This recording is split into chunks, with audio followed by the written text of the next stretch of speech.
Alright, what's up everyone? You guys heard me talk about him before, but we are here today at my buddy Casey's house. You've heard me talk about him. He has probably the best monster fish collection besides us in the state, hands down. You're going to see some crazy stuff today, and I can't wait to take you inside and show you just what kind of craziness he's got going on. You see, we are in the middle of the city right now. Right behind you is the highway, and here we have his house. Let's go see what kind of monster fish he has. Wait.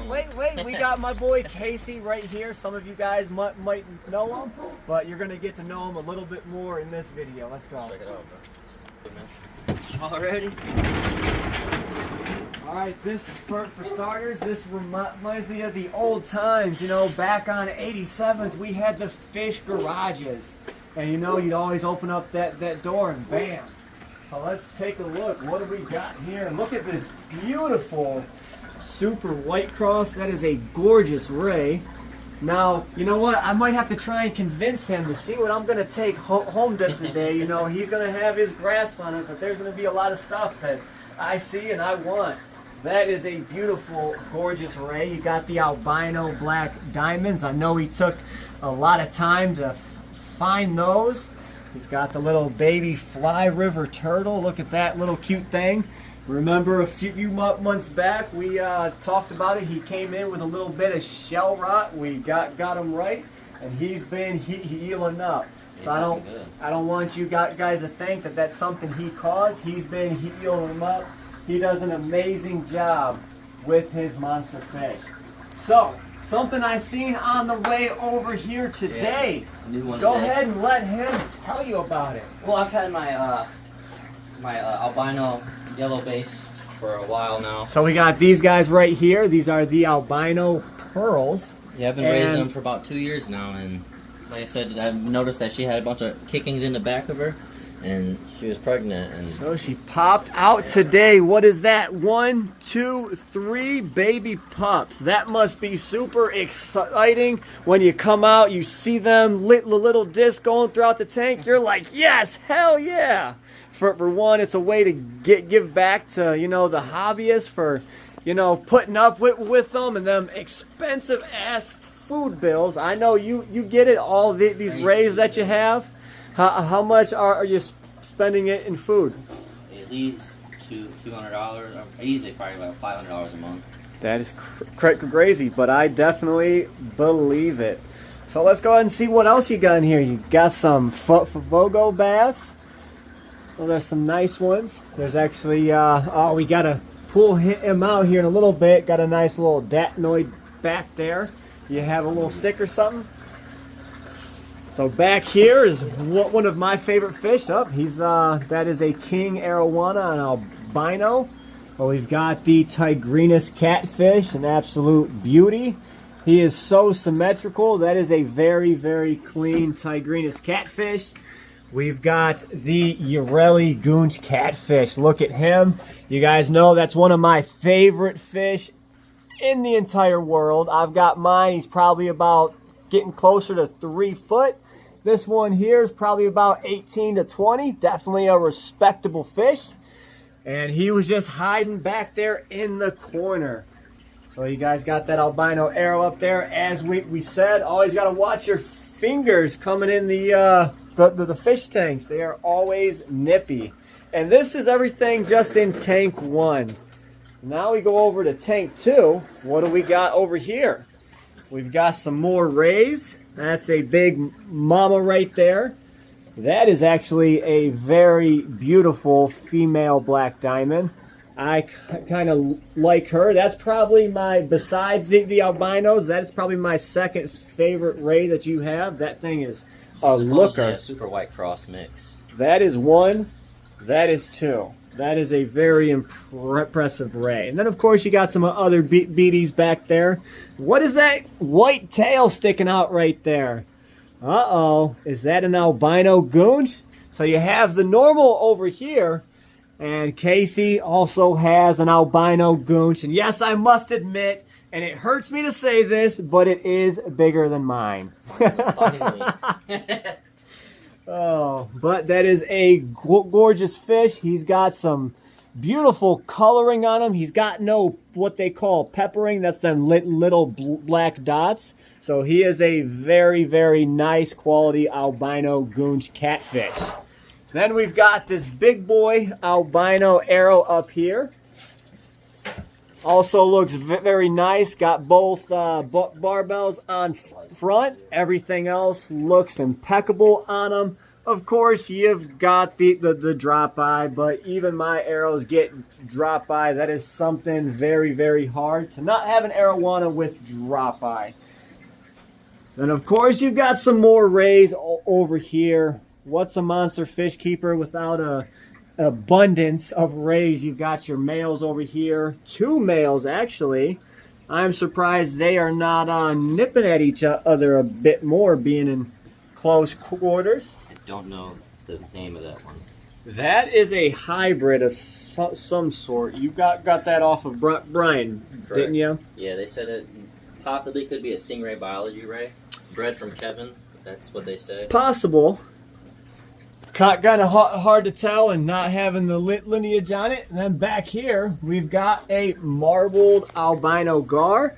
And this is actually a special one. This is what they call a dolphin face. The common person would think, all right, either he was born deformed, or, you know, he kind of smashed his head when he was smaller, and he kind of has that bent bill on front. I, too, have a very rare and elusive, it's a platinum, but he is a dolphin face. Now you put this, you know, name on it, the dolphin face, and then they get sold for a lot more money. That's one of the things I don't get in this hobby, but there you have it. It is a dolphin face. Same thing over here with the king back albino arowanas. Some people absolutely love them, and some are like, hey, I don't like that at all. That is an abomination. So these are the first 2 tanks. And this is not even the start of it. We've got more to look at, don't we? Oh yeah, lots more. Okay, we've got more. We come over to the side. A nice sunshade up here to shade the pond, but we've got a nice koi pond back here. Let's get some pellets in there and feed them. Get some action shots here. This got some beautiful koi down here, all different colors. You got gold ginrins, you got some mirror scales. That one is one of my favorite right there. Look at them. Get some pellets going and some food going. Get them coming out. Oh, that one right there is beautiful. I will point them out as I see them. But you know, I'm just in heaven here. I'm always admiring other people's fish. Got the nice waterfall in the back corner. You got some big old air stones over here. And you guys can see this stuff on the top of the water. That's not because it's dirty. Likely what happened is these guys started to breed. And that is the side effect of koi breeding in your pond. How deep is this? About 7 feet deep. Okay, it looks very deep. I don't know if you guys can see, but there's something coming up. There he is. Super white albino diamondback sturgeon, but he goes down into the depths and you kind of lose him in this pond a little bit. I'm standing up here on the side. I'm trying not to fall in, but there are some gorgeous koi in here. You gotta love the sight and sounds of the waterfall. But every monster fish keeper deserves a beautiful koi pond in the backyard. All right, so you got the pond over there. He said, let me take you over here and show you what I'm working on now. Let's take a look at this. This is going to be a really big water feature. Okay, hang on. Let's get some size comparison here. I am walking down. Let's go ahead and get you kneeling right on there. This is going to be a big water feature. Is this going to be like a pondless waterfall or a pond at the bottom? Yeah, I have 3 options I want to do. I wanted to make a liner and make it come over spill for my pond and have it come down into here too. That'd be dope. But it's a lot of work, you know. It's a lot to do. That's do what it. I was wanting to do. Or the option was to do a pondless down here. You know, have all this water just crashing and nothing. So when all the cars drive by, they just see all this water going to nothing. It's kind of that'd like be cool. Yeah, illusional effect. Or I was gonna put a nice little body of water down there and put some native fish in there, like some bass and stuff like that. That I'm really is excited nice. for that, man. And he's also, I heard he's trying to take over this land here to potentially, if you can, Praying. build a bigger fish room. That's the dream, and I ain't gonna stop till it happens. How cool is that? All right, coming down these steps. Look at this. This is a home-built tank. You see this online, and it doesn't look nowhere near as big as it actually is. What is this, 10 by 8? Yeah, 10 by 8. 10 by 8 by 4.5? Yeah, about there. Okay, so that is a very respectable tank. Look at this boy. That is a big old arapaima. His name is Dagger. No, seals. That one's seals, like Navy seals. When he goes and sucks up the food, it's like a vacuum seal. Okay. Then we got Casper, the albino. He got big.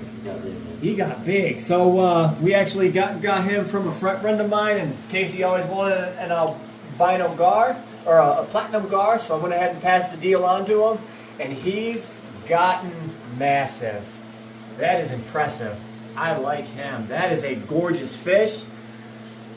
Impeccable. You got the big old arowana in there. My phantom's hiding something. Yes, see the phantom in the back corner. So we go back here. You guys can see big old phantom red tail, probably between 30 inches and 3 foot. He is definitely a big boy. Wow. So you never know where a monster fish is lurking. We are in the middle of the city right now, and we've got monster fish just in a basement. That's what always shocks me the most. But I see something else hiding out back here. Right here, we got the baby phantom red tail. You always gotta have babies growing out. Cute little guy he is.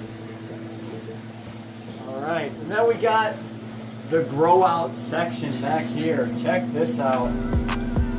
Hey, look at that Timensis right there. Beautiful little baby Timensis. You've got the Planiceps. These are one of my favorite catfish in the world. I have my big one. So Casey's growing out some. He also loves these catfish. They are awesome. Say the big one's probably about 9-10 inches. The smaller ones like 8 or 9. But definitely these guys grow super quick. You can't beat that. Look at this guy. Is that a platinum Senegalis? Cute little guy. Then you've got the, what's that under there? A Delhaize and a Weeksy? Can't really tell. He's under the log. There we go. Beautiful little bichers. And then he's got some stuff over here.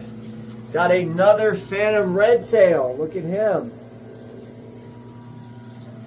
And then right below, of course, he's got an Abba knife as well. See if we can get this guy out. You guys can see him. You guys hardly get to see mine. And he is in a bare bottom tank, so you can actually see him. You have to be really careful with these guys. They can be really, really aggressive. How's the temperament on this guy? Have you seen some aggression on him? He's starting to get aggressive. As soon as you put your fingers in there, he's going after it now. Yep, you have to be very, very careful. All right, guys, so you have to let me know in the comments which fish today do you think we are here to rescue. You have to let us know in the comments, and then you guys will see another YouTube video on the whole rescue of whatever fish we're potentially taking home. There's going to be a whole different video on that one alone. But Casey, I want to thank you for showing us around. You've done a hell of a job growing out all these fish. I've been in the game for way too damn long, and Casey is one of these guys that I respect as a monster fish keeper. He always does what's right, and he grows some awesome damn fish, let me tell you. So I will catch you guys in the next video. As always, stay fishy, my friends.